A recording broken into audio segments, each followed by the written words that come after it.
2024 April 17ஆம் தேதி அது நாட்டின் மற்ற பகுதிகளைப் போலவே ஹைதராபாத் நகரும் ராமநவமி கொண்டாட்டத்தில் மூழ்கியிருந்தது. பாஜகவும் இந்துத்துவ அமைப்புகளும் இணைந்து சித்தி ஆம்பர் பஜார் பகுதியில் ஒரு பேரணிக்கு ஏற்பாடு செய்திருந்தனர். மக்கள் திரள் சூழ்ந்து நிற்க பேரணிக்கு நடுவே காவி நிற சேலையில் கழுத்தில் பூமாலையுடன் நின்ற பெண் ஒருவர் ராமர் அம்பு எறிவது போல செய்கை செய்ய ஒட்டுமொத்த கூட்டமும் ஆர்ப்பரித்தது. கேமரா அந்த மாய அம்பு சென்ற திசையை நோக்கி திரும்பிய போதுதான் எதிரே ஒரு மசூதி இருந்தது தெரிய வந்தது. இந்த வீடியோ வைரலாக கண்டனங்கள் விளக்குகள் என ஒரே நாளில் இந்தியா முழுக்க ஃபேமஸ் ஆனார் அந்த பெண். அவர்தான் பாஜகவின் ஹைதராபாத் மக்களவை தொகுதி வேட்பாளர் பொம்பெல்லா மாதவிலதா. தற்போது 49 வயதாகும் மாதவிலதா ஹைதராபாத்தில் உள்ள நிஜாம் கல்லூரியில் இளங்கலை பொது நிர்வாகமும் உஸ்மானியா பல்கலைக்கழகத்தில் முதுகலை அறிவியலிலும் பட்டம் பெற்றவர். தெலுங்கு திரையுலக நடிகை, பரதநாட்டிய கலைஞர் மற்றும் தொழிலதிபர் என பல முகங்களுடன் வலம் வந்த மாதவிலதா தற்போது அரசியல்வாதி அவதாரம் எடுத்துள்ளார். இதற்கெல்லாம் அச்சாரம் அவரது தீவிர இந்துத்துவ சித்தாந்தம். கடந்த 2017இல் முத்தலாக் திட்டத்தை எதிர்த்து நடந்த போராட்டங்களில் பாஜகவுக்கு ஆதரவாக மாதவி பேசிய பேச்சுக்கள் தான் அவரை அரசியல் உலகில் அறிமுகப்படுத்தியது.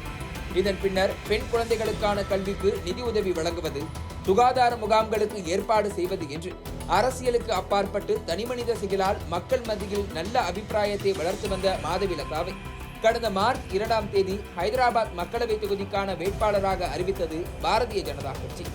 1984 முதல் தற்போது வரை தொடர்ந்து 40 ஆண்டுகளாக ஓவைசி குடும்பத்தின் கோட்டையாக இருக்கும் ஹைதராபாத்தில் களமிறக்கப்பட்டதால் மாதவிலதா மீதான எதிர்பார்ப்புகள் எகிரின. அதற்கேற்றாற் போல அவரும் இந்து கோவில்கள் மற்றும் இந்துக்களின் குடியிருப்புகள் ஆக்கிரமிக்கப்பட்டிருப்பதாக மதவெறுப்பு பிரச்சாரங்களில் இறங்கி மீடியாக்களுக்கு தீனி போட்டார். இதற்கெல்லாம் உச்சமாக கடந்த ஏப்ரல் 7ஆம் தேதி பிரதமர் மோடி வெளியிட்ட பதிவு ஒன்று மாதவிலதாவை மேலும் ஃபேமஸ் ஆக்கியது. ஆப்கி அதாலத் என்ற நிகழ்ச்சியில் மாதவி பேசியதை சிலாகித்து பாராட்டிய பிரதமர் மோடி அதனை அனைவரும் தவறாமல் பார்க்க வேண்டும் என ட்விட்டரில் பதிவிட்டார். பிரதமரின் பார்வையில் விழுந்த மாதவிலதா இனியாவது கவனமாக இருப்பார் என எதிர்பார்த்தார். 10 நாட்களில் அடுத்த ஒரு மிகப்பெரிய மதவெறுப்பு சர்ச்சையில் சிக்கினார். ராமநவமி பேரணியில் மசூதியை நோக்கி அம்பு எறிவது போல செய்கை செய்துவிட்டு அந்த வீடியோ வைரலாகி கண்டனங்கள் குவிந்ததும் எடிட் செய்யப்பட்டது என மழுப்பினார். சாத்வி பிராச்சி, பிரக்யா தாக்கூர், உமாபாரதி வரிசையில் வெறுப்பு பேச்சு சர்ச்சையில் சிக்கிய பக்திமானாக இருக்கும் மாதவிலதாவை பாஜக இதுவரை கைவிடவில்லை. மத்திய உள்துறை அமைச்சர் அமித்ஷாவே அவருக்காக பிரச்சாரத்தில் இறங்கும் அளவு இன்ஃபுளுயன்ஸுடன் வலம் வருகிறார் பொம்பெல்லா மாதவிலதா. தேர்தல் முடிவுகளுக்கு பிறகும் அவரது இன்ஃபுளுயன்ஸ் தொடருமா என்பதை பொறுத்திருந்து பார்க்கலாம்.